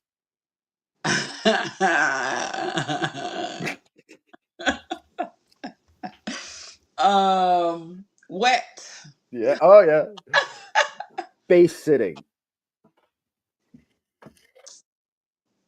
Golden magic. Golden magic. Oh, the I like 50s a face. housewife dynamic. So, wait, so what did they say? The 50s housewife dynamic. That is nostalgic. Ah. Ooh. Forced feminization. Fun. Fun. Good Oh, fun. Wholesome oh. Here's one fun. after my own heart. Good wholesome fun. Oh, here's one. Army fatigues. Up my alley. 90s hip hop. Totally. More up my alley. Piss. Shower. Yeah. And finally, we've reached the end. No pun intended. Scat. Hell no. All For right. me. So, oh my God, the world seems to be falling apart, but we're kinking on. The kink rolls on, you know? So, in what ways, how can kinky people help each other out? I think kinky people can continue to help each other out by recognizing marginalized groups and understanding that we are all a part of this community and that we need each other. We need each other to thrive, and definitely, outside of the politics that are going on, we need each other to be able to have this safe space and continue our journeys. And that is something that, we don't know what's going to happen the next 4 years or so, but I definitely I intend to share my journey with people, especially people that have found this as a release for their trauma and a release for just the energy that they've been holding in for years. I think that's what we can do: hold space for people and just allow those people to be their authentic selves in those moments. I couldn't have said it better myself. Seriously. Oh, almost brought tears to my eyes. Now, this is a capitalist society, right? Not everybody has your talent. Not everybody has your as gorgeous as you are. Not everybody has your connections, but they still want to survive, and they're kinky. So, how can kinky people make money? That's a great question. Currently, I haven't been getting as many sessions as I want to. My goal is to start getting at least 2 sessions a week. I think that the Thank you. I think that it's important for us to establish a fee that is going to help our lives. We're not just, a lot of women aren't just doing this, to make a dollar here and there. We're actually helping people. So for you to recognize in that moment that, the value of the money that you're giving them is a value, you're valuing that exchange, you're Mm, valuing that person's time. You're valuing the skill and the time that it took to learn the skill for you to have pleasure in that moment. And so we can make money if people would just understand that this isn't a $30, $40 game. You know what I mean? This is not that. This is a place where, we should be able to thrive as well. So we can make money by continuing to share our dream and also create clips. Create clips. I'm learning now, which I can give a shout out to Mistress LA. I'll give a shout out to Kayla, and definitely BB, everybody over at Venus and Bells, because we are heavy on clips and selling clips of your experiences so people can get an idea of what they're working with in a session. I can personally say that I need to put out more clips, but I want to put out quality clips. So yeah, that's why I'm trying different things. I'm doing the vocal, I'm trying to do some JOI audio because I know my voice is where it's at. So some definitely. JOI and we could make money, like small little amounts of money, but it's helpful, like if we can make that 2,000 to 500 a day and continue to thrive and have a life, of pleasure so that we can provide pleasure. Yes, that's. Oh, let me ask you this. I want to end this before I get into the final questions. There's only two left, but Mhm. this one thing before that, because I want to end it on a very positive note. Venus and the Bells, and what you're doing, and everybody, you throw parties.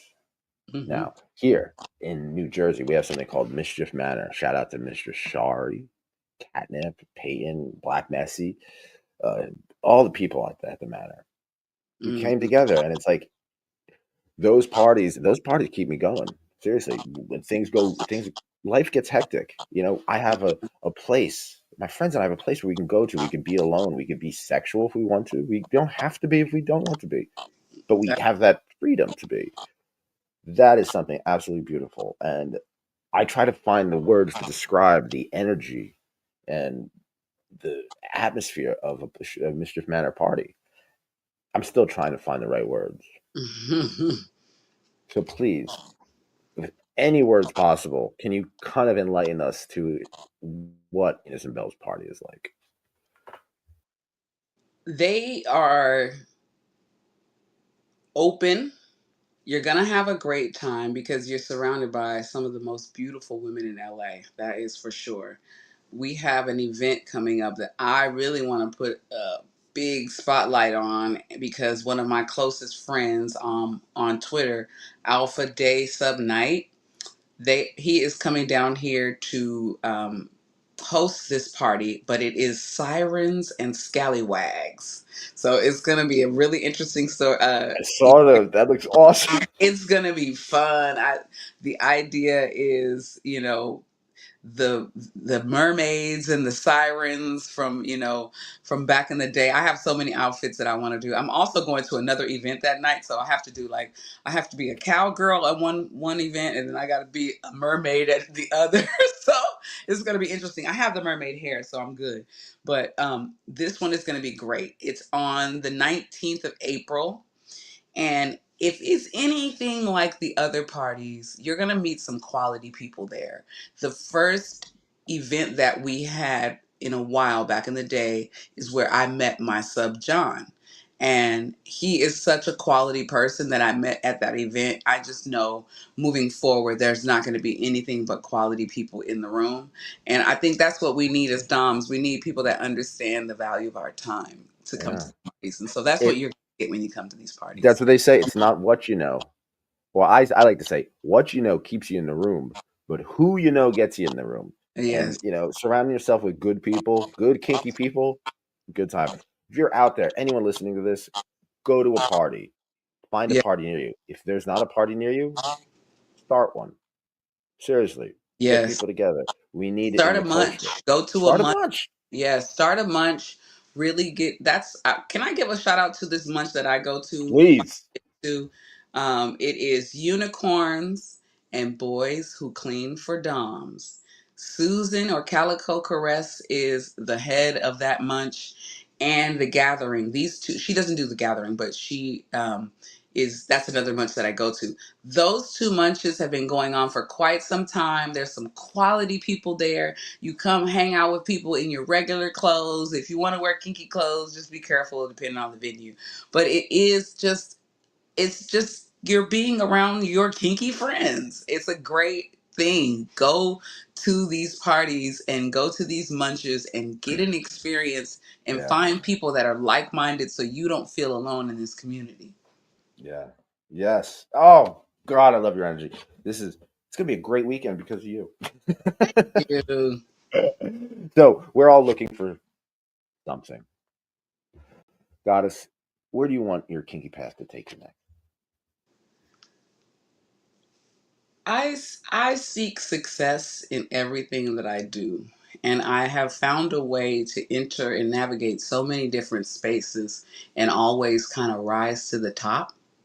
And so my goal would be to rise in this industry or in this place and be known as a person of quality and a person that is not full of games or drama or anything like that. I want people to know that when I come for to bring good energy, good light, and that's what I want to be around as well.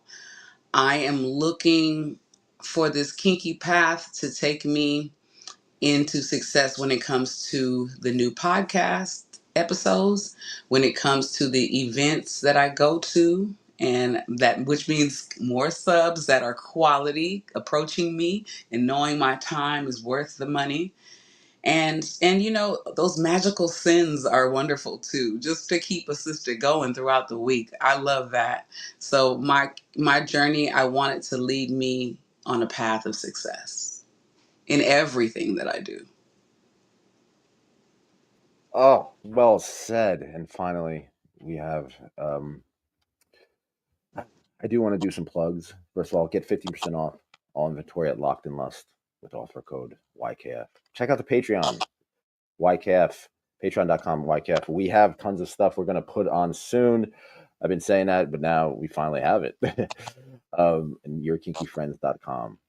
And finally, this is such a good show. I was so stoked. But please, complete the sentence. Life is An amazing journey that never ends. right on. Never ends. Right on. Thank you so much for your time, for your attention, for your love, and for your kink. Oh, goddess, I, this is so refreshing. It's so good to hear. And hip hop heads out there, kinky hip hop heads out there, would truly appreciate that.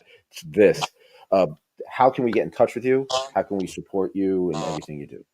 You can get in touch with me by sending an email about your desires and wishes to Goddess Aroya Lessons. That's GODESSAROYALESSON, Goddess Aroya Lessons at gmail.com. You can hit me up at Elevate and Dominate, DOMMENATE,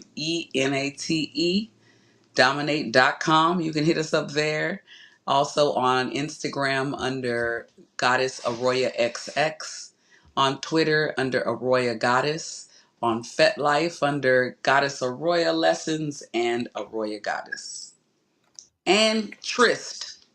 If you need to know what my rates are and you want to support me, you can do that as well. Also, send a few dollars if you feel like it to $ Oracle, ORACLEJD. And that's it. Thank you. Please, out there, read a book. Go out, connect with people. Go to a munch. Go to a party. You know what? I've talked to a lot of nurses out there, especially me being sick, and they tell people when people are on their deathbed, they're not looking for their car or their watch or their phone or a book or anything. They're looking for people. Mm-hmm. It's all about people. We're not promised tomorrow, people. So let's connect with people today. Read a book. Your kinky friends. If you're dealing with grief, please, the kink community is out there. They helped me. I'm alive now because of the kink community, and I wrote all about it. And then there's The Coolest Way to Kill Yourself. This is a book filled with kinky sex, hard drugs, and an endless amount of music references. I Mm-hmm. write a lot about hip hop in this, especially the first act. Right, a lot about all the interviews and the people I interviewed, and drug dealing. The essence. Smoking angel dust in Harlem. Yeah. Oh, So wow. Okay, I'm going to check that out. yeah, please go out there. Be cool. Be kind. Keep an open mind. Take care, everybody. Have a great day. Bye.